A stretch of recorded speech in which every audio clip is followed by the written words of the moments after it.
V1. Pull up, pull up, pull up. Terrain, pull up, terrain. Welcome to the Flight Safety Detectives. Hosts John Golia and Greg Fife, two of the world's most respected aviation safety experts, talk all things related to aviation and aerospace. This podcast and the Flight Safety Detectives YouTube channel are brought to you by the Professional Aviation Maintenance Association, PAMA, and Avemco Insurance, a world-class provider of aviation insurance and your one-stop for all general aviation insurance needs. Get a customized quote at avemco.com or give them a call at 888-879-0389. Tell them you're a listener of the show and receive a 5% discount. Now it's time to buckle up because it's wheels up for the latest episode of Flight Safety Detectives.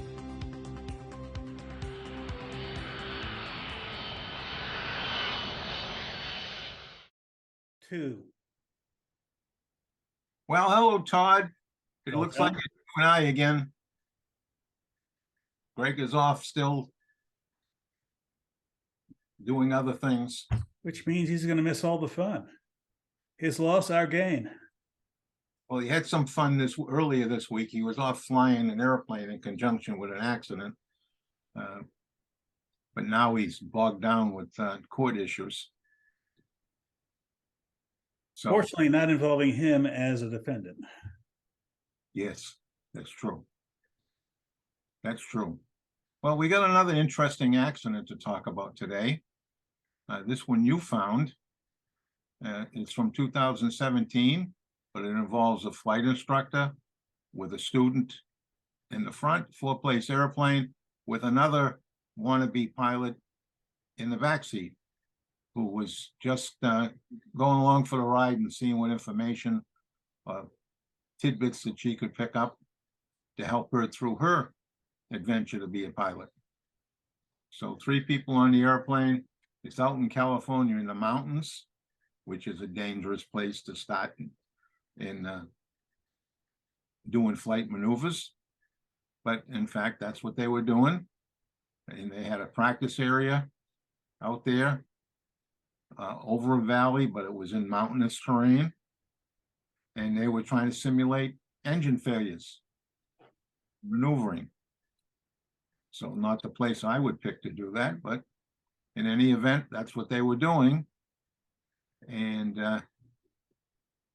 there was a big disconnect between the student that was flying the airplane and the instructor. They had different accounts for what happened. Unfortunately, the student in the back seat, the young lady, perished in the accident. And those 2 received injuries, but they were not life-threatening. And the flight instructor reported that everything was normal with the airplane, but the airplane could not outclimb the approaching terrain. So, and we've seen that often. Usually people get themselves into a box canyon, can't turn around, and they can't climb out. Not a good place to be. Now, the thing that struck me about this when I was reading the NTSB accident report was that the instructor, although the instructor and the student differed as to exactly the sequence of events, one thing they both agreed on was that the instructor wanted to fly toward rising terrain in order to do an engine out practice. And it struck me as kind of odd that rising terrain is not the kind of place you want to even simulate an engine going out, since in my not very sophisticated way of looking at things, if an engine or a system is running normally, any change to the system might cause a malfunction, whereas if you kept running, it's less likely a malfunction will happen. Well, the malfunction in this case was possibly not a malfunction, but a performance issue. The student, or rather the instructor, didn't believe that the aircraft was climbing sufficiently to get over the rising terrain and had taken over the aircraft. And by the way, the differing opinions as to the sequence of events, the student said the instructor led the whole thing. The instructor said he told the student to start the maneuver, and the instructor took over when things weren't going right. The third person in the aircraft was a late addition. She had a training flight that day. It got canceled. She decided to join this training flight at the last minute.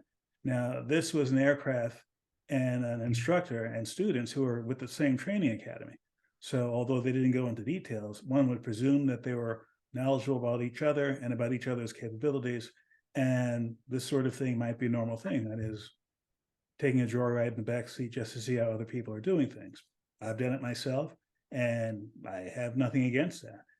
But the fact that you had a third person add at the last minute, or rather not planned to be there, but they're there right before takeoff, means that some performance things about the aircraft won't be the same. It's not going to climb as fast as it would if it only had two people on board. And in fact, the NTSB in the investigation pointed out that the manual said under the loading conditions they had, they would have had a certain level of climb performance. The actual climbing performance was less than that, due to part to the fact that while climbing, the instructor was also turning the aircraft, and turning the aircraft reduces the climb performance somewhat. And also, and this is something in general for any aircraft, if you have a pilot's operating manual that tells you the performance of the aircraft, it's the performance of an ideal aircraft. It was done by a test pilot at that manufacturer under a specific set of conditions, and they put that in the charts and tables. If you were to manage your flight, assuming that those numbers are absolutely true for you in your situation, it will be let's just say it will be a risky thing to do, because your actual performance is probably going to be not as good as the published performance. The aircraft isn't going to be perfectly tuned. It's not going to be coming out of maintenance with all bells and whistles working. And no one's going to have extra gear in the back of the aircraft, as opposed to a test flight where it'll be a very clean aircraft with nothing else going on. So the fact that it underperformed, not surprising. The fact that the instructor deliberately was heading toward rising terrain in order to do this, that was surprising. Yes, very much surprising. You know, I never liked doing any maneuvers in hilly area. Fortunately, here in Massachusetts, we don't have hills like they have out there. In that place of California, that part of California, it's real mountainous. You know, we'll probably never know what he was thinking at that time. Because will he be honest with it? I mean, we already have two different stories coming out of the two survivors. So I think we've got what we've got. We're not going to get any more.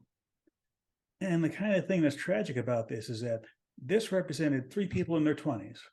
And the person in the back who was killed was actually the daughter of an airline pilot who flies aircraft back in her home country of Bangladesh. She wanted to follow in her father's footsteps, was doing all the right things, going to a training academy in the US where training tends to be more easily available and cheaper than in other parts of the world. And there's nothing that she, well, the one thing that did stand out, which it wasn't clear from the accident whether or not this was the case, she was in the back of the aircraft. When the aircraft settled into the trees in the rising terrain, there was a tree that basically came up through the bottom of the aircraft, right behind the left seat, and was in the passenger area in the back. The person started off the flight in the right seat, but the report stated that her lap belt wasn't fastened, and her injuries were on the left side of her body. So presumably, you know, she shifted as the aircraft hit the trees. And John and I were speculating before the show that even if she had her lap belt on, the fact that she had shifted over to the left meant that instead of her entire body shifting, maybe the top of her body would have been shifted, because I don't believe they would have had shoulder harnesses in the back. And that being the case, she might still have been seriously injured or killed. But the fact of the matter is, all things being equal, if you're having an emergency situation, an off-field landing, having your seatbelt on is typically way more conducive to surviving than not having it on. You know, I don't think I would own an airplane today that didn't have a shoulder harness. And I have been telling people for a long time, I'd even fly with a helmet today. The military knows that all their people have to have helmets on. Everybody in the airplane has to have helmets on. It makes a big difference. It doesn't take a lot of force to get blunt force trauma to your head.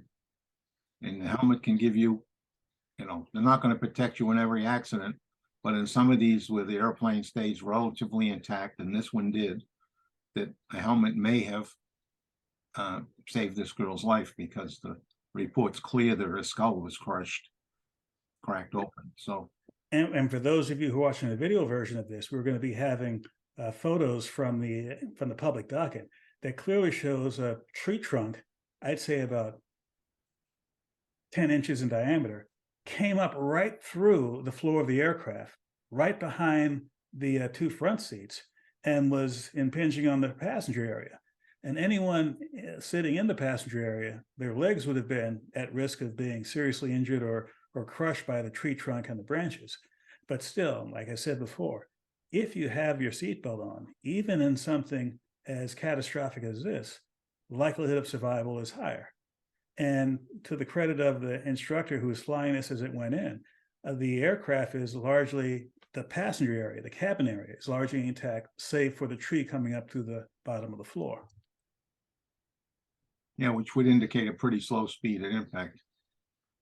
So, very interesting.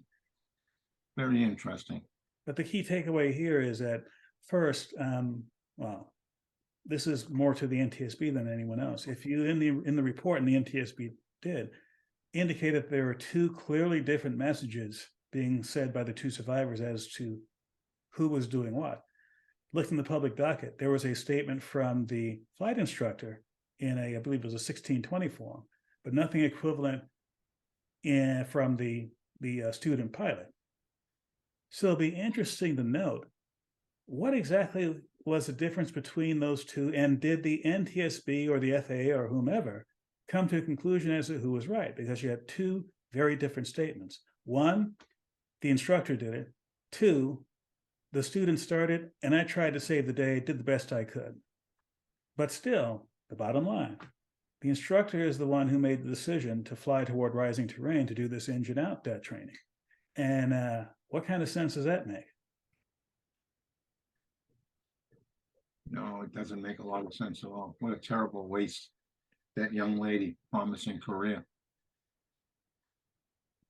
And this happened in 2017, which was before the pandemic and such, and before the most recent increase in demand for professionals in aviation. But even in 2017, there was a rising demand around the world for professional pilots, not just in the US, but in countries around the globe.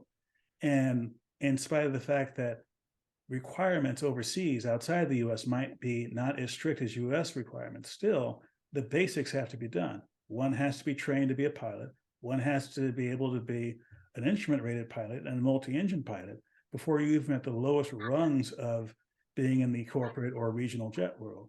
And that's the same whether it's in the US or elsewhere around the world. So it doesn't surprise me that there was a demand for it then. There's even more of a demand for it now because in the last 2 to 3 years, especially during the height of the pandemic, many airlines had cutbacks in staff because there wasn't a demand for it.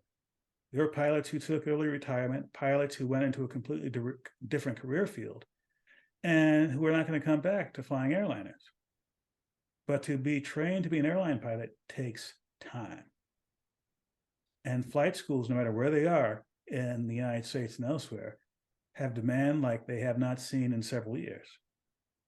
Now, if you're one of these people who are aspiring to be an aviation professional, hats off to you. Learning how to just do instrument training myself, I understand all too well how hard it is, even for the most dedicated people, to master the skills necessary to do so.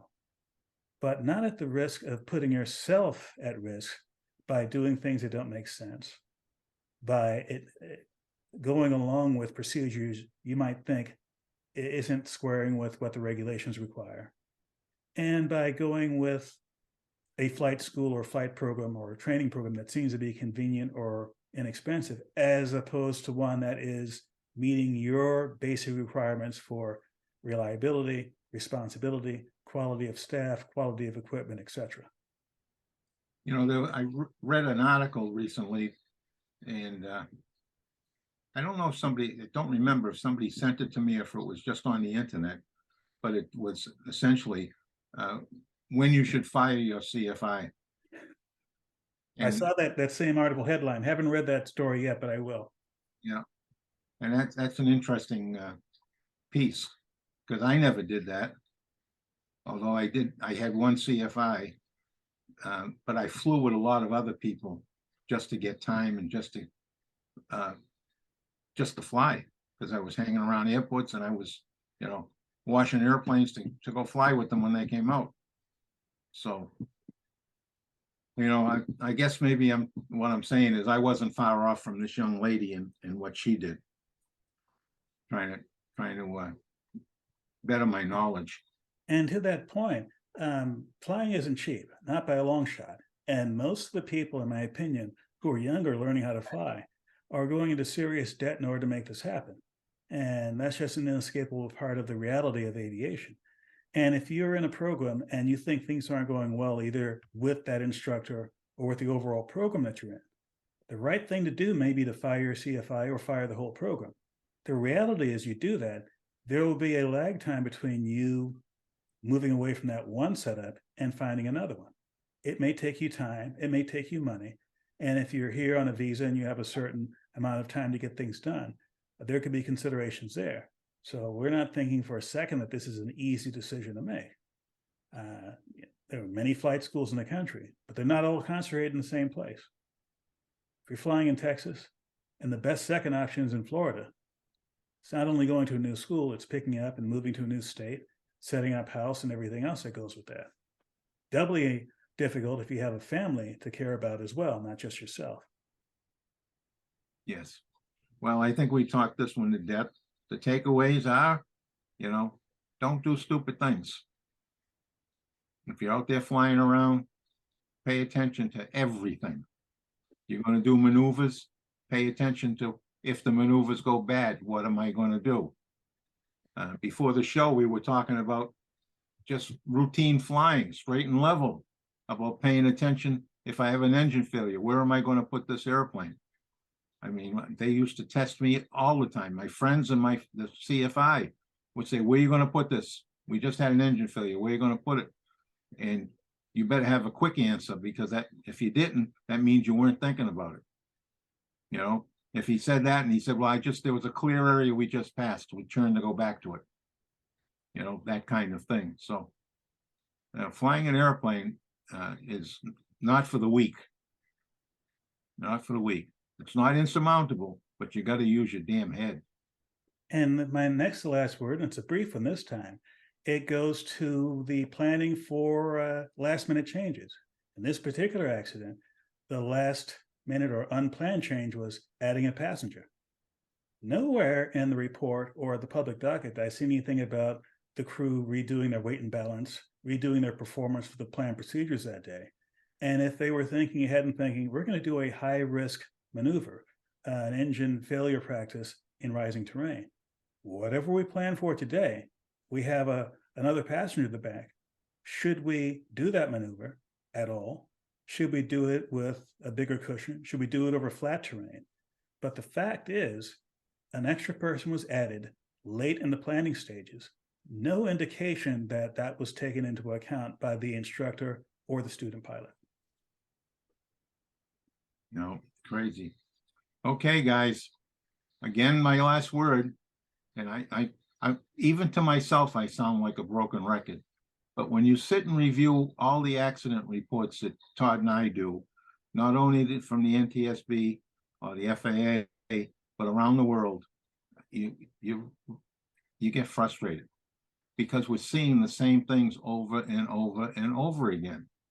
So if you're going to go flying, do a very thorough pre-planning of your flight. If you're going to do a long distance one rather than just flying around locally, check the weather here, there, and everything in between. When you get out to your airplane, do a very thorough pre-flight inspection. Right? If you don't feel comfortable with what you're already doing, then talk to somebody, another pilot or a mechanic, right? And get to know your airplane, get to know what to look for, get to know where the problem areas are from people that have been around them longer than you have been.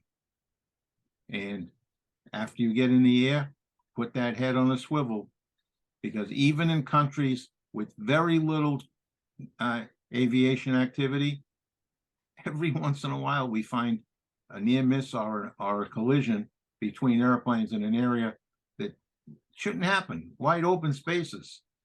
So please, please put your head on a swivel and fly safely.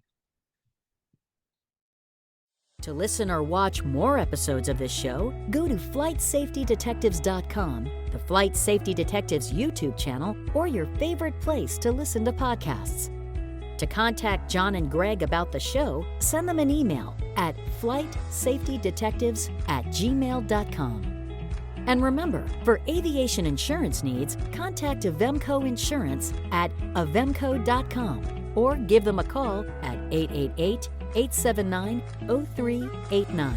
Mention Flight Safety Detectives and receive a 5% discount. Thanks for listening to the Flight Safety Detectives, and remember to always fly safe.